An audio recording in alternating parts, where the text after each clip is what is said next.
नमस्कार, मैं हूं सत्यपाल और आप देख रहे हैं CWB हिंदी न्यूज। शक संवत 1944 विक्रम संवत 2080। आज चैत्र मास के शुक्ल पक्ष की एकादशी तिथि और दिन शनिवार है। तदनुसार अंग्रेजी तारीख 1 अप्रैल सन 2023। आइए एक नजर डालते हैं दिन भर की सुर्खियों की तरफ।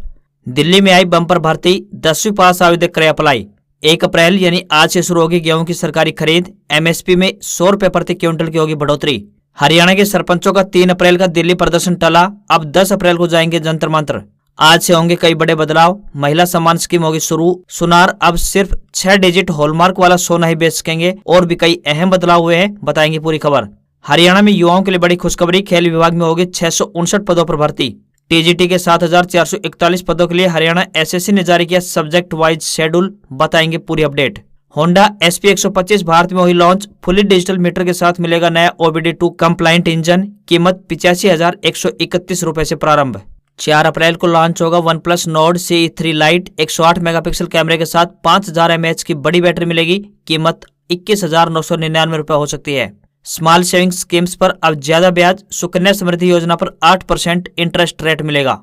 और गुजरात टाइटंस ने इंडियन प्रीमियर लीग यानी IPL के 16वें सीजन में जीत से शुरुआत की है। टीम ने 4 बार की विजेता चेन्नई सुपर किंग्स को रोमांचक मुकाबले में 5 विकेट से हराया। और अब खबरें विस्तार से।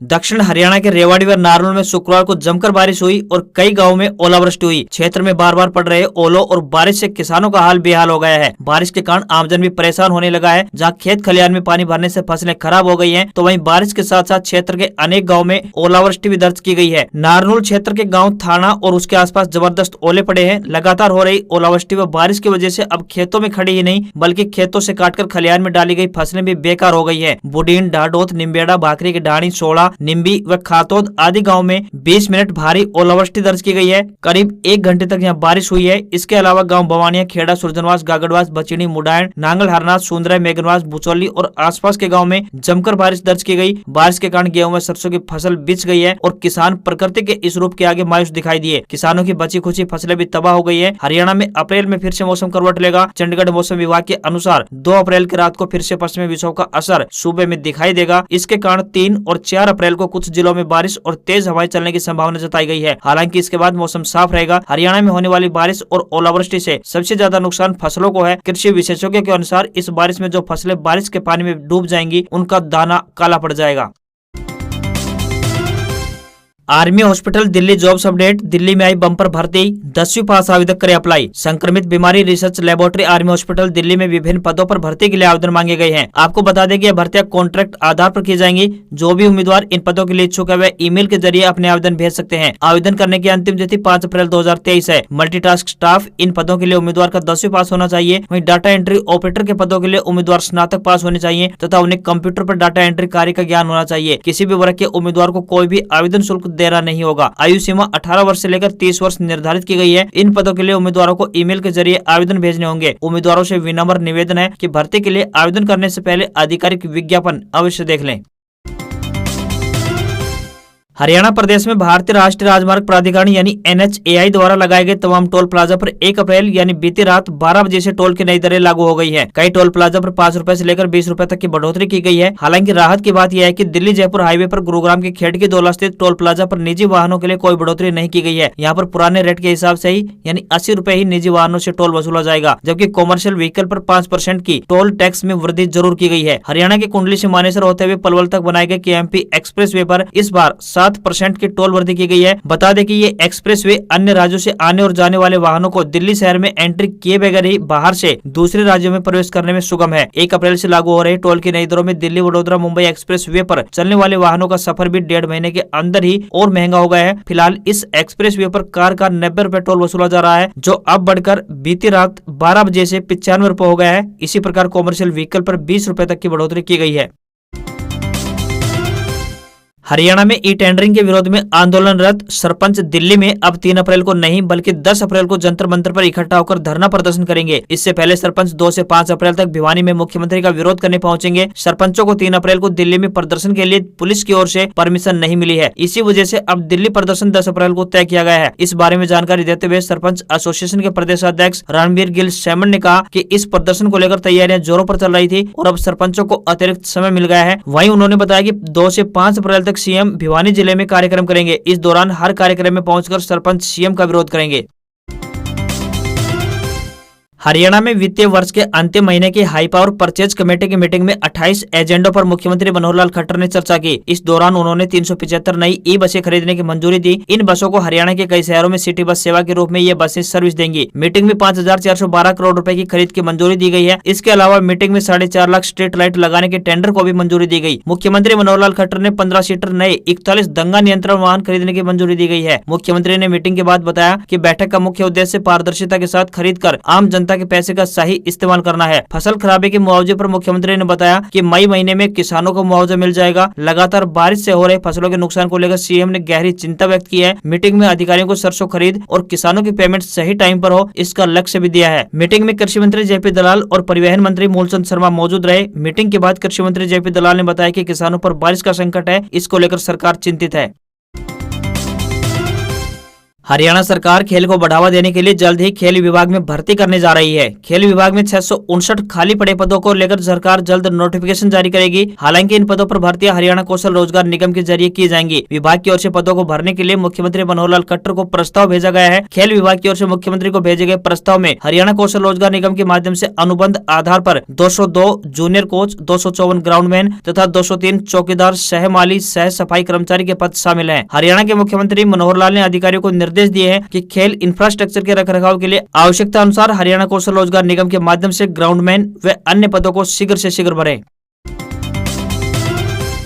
हरियाणा के नारनौल में डीसी डॉक्टर जयकृष्ण आभीर ने जिला के विभिन्न गांवों के खेतों का दौरा करके राजस्व विभाग द्वारा की गई गिरदावरी के मिसमैच हुए आंकड़ों का खेतों में जाकर मिलान किया। इस दौरान उन्होंने किसानों से भी मुलाकात की। डीसी ने महेंद्रगढ़ जिले के गांव सुंदरा, गुढ़ा व सतनाली के खेतों में जाकर राजस्व विभाग द्वारा ई गिरदावरी के माध्यम से फीड किए गए आंकड़े तथा कृषि विभाग के द्वारा तैयार की गई रिपोर्ट और किसानों की तरफ से मेरी फसल मेरा ब्यौरा पोर्टल के माध्यम से अपलोड किए गए आंकड़ों का मिलान किया। उन्होंने बताया कि सरकार का मकसद है कि प्रत्येक खेत की सही रिपोर्ट पहुंचे ताकि बाद में किसी भी प्रकार की परेशानी न हो। इस मौके पर करेना के एसडीएम सुरेंद्र कुमार, तहसीलदार नवजोत कौर, गिरदावर ओम प्रकाश तथा उमेद सिंह के अलावा अन्य अधिकारीगण भी मौजूद रहे।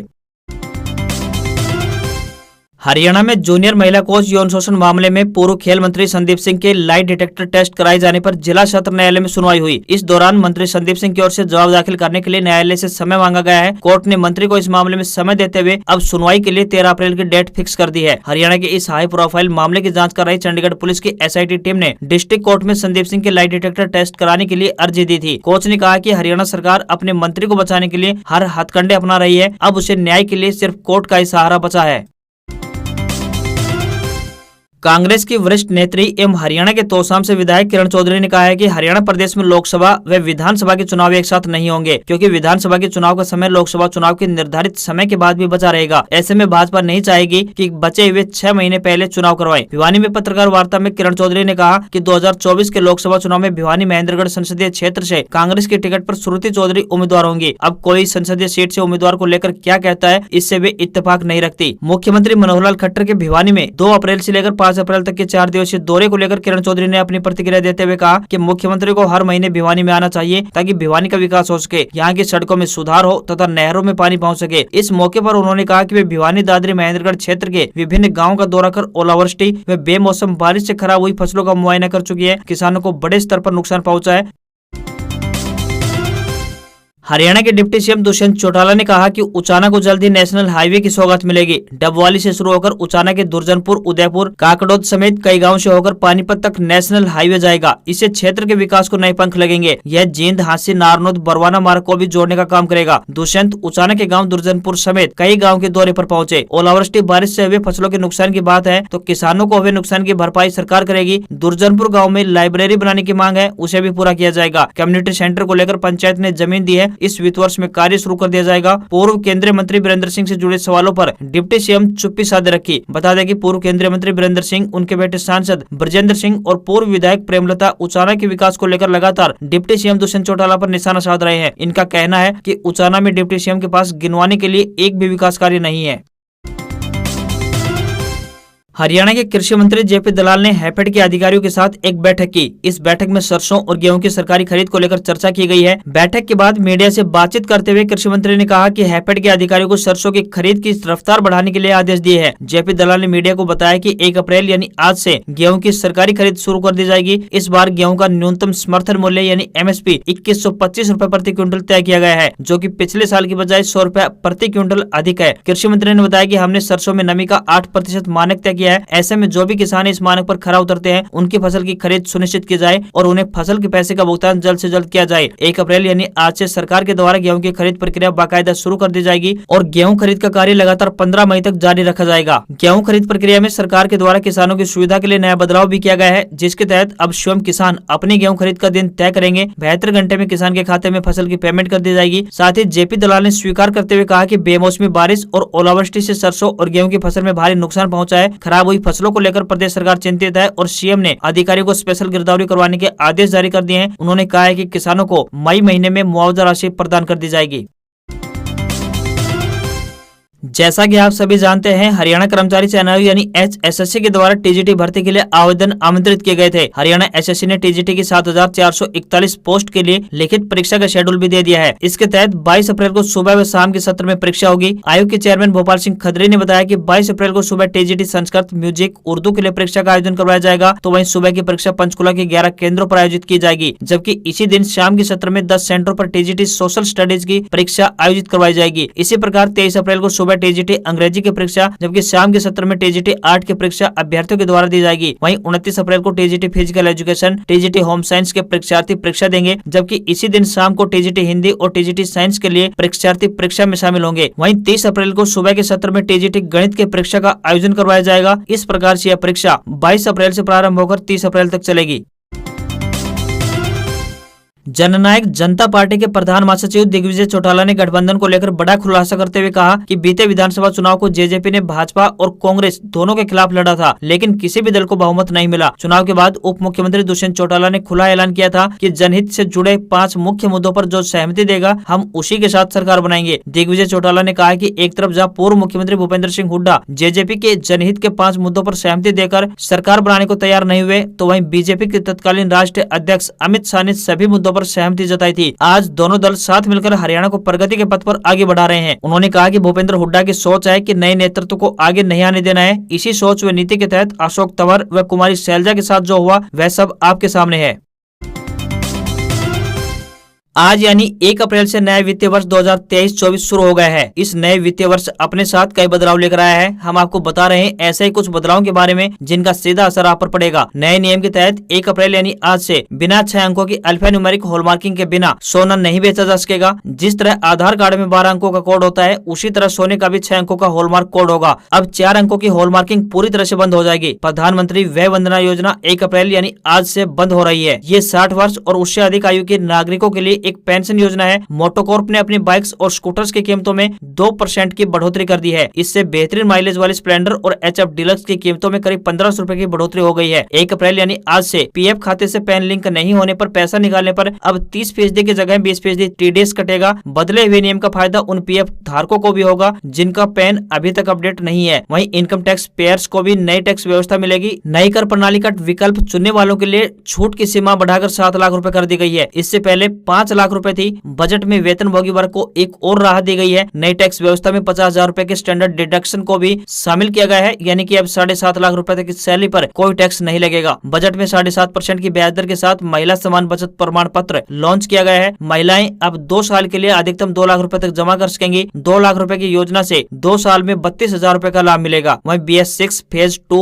एमिनेशन नॉर्म्स 1 अप्रैल यानी आज से लागू हो रहे हैं। इसके चलते मारुति, होंडा, हुंडई और टाटा समेत अन्य कंपनियों ने वाहनों के दाम बढ़ाने का ऐलान कर दिया है। आपको बता दें कि 1 अप्रैल यानी आज से सिर्फ BS6 वाहनों की बिक्री ही होगी। दर्द निवारक, संक्रमण रोधी, एंटीबायोटिक्स और हृदय की दवाएं महंगी होने जा रही है। सरकार ने दवा कंपनियों को दाम बढ़ाने की इजाजत दे दी है। सरकार हर 3 महीने में लघु बचत योजना पर मिलने वाले ब्याज की समीक्षा करती है। ऐसे में इस बार जनवरी मार्च महीने के तिमाही के लिए इनकी ब्याज दरें भी बढ़ सकती हैं। वहीं वरिष्ठ नागरिकों के लिए अधिकतम जमा सीमा 15 लाख रुपए से बढ़ाकर 30 लाख रुपए कर दी गई है। वहीं मासिक आय योजना के लिए अधिकतम जमा सीमा एकल खाते के लिए 4.5 लाख रुपए से बढ़ाकर 9 लाख रुपए कर दी गई है और संयुक्त खाते के लिए 7.5 लाख रुपए से बढ़ाकर 15 लाख रुपए कर दी गई है। कर छूट की सीमा 5 लाख रुपए से बढ़ाकर 7 लाख रुपए कर दी गई है। इसका मतलब यह है कि जिसकी आय 7 लाख रुपए से कम है उसे छूट का दावा करने के लिए कहीं भी निवेश करने की जरूरत नहीं है और उसके द्वारा निवेश की गई राशि जो भी हो पूरी आय कर मुक्त होगी। वहीं गैस सिलेंडर की कीमतों में भी बदलाव हो सकता है। गैस कंपनियां हर महीने की पहली तारीख को रसोई गैस सिलेंडर की कीमतों में बदलाव करती हैं। इसके साथ ही CNG और PNG गैस की कीमतों में भी कुछ नया देखने को मिलेगा। पेट्रोल और डीजल की कीमतों पर भी नजर रखनी होगी। अगर आपका बीमा 5 लाख से ज्यादा का है तो उससे होने वाली आय पर टैक्स लगेगा। ऐसा पहली बार होने जा रहा है कि बीमा से होने वाली कमाई पर टैक्स देना होगा।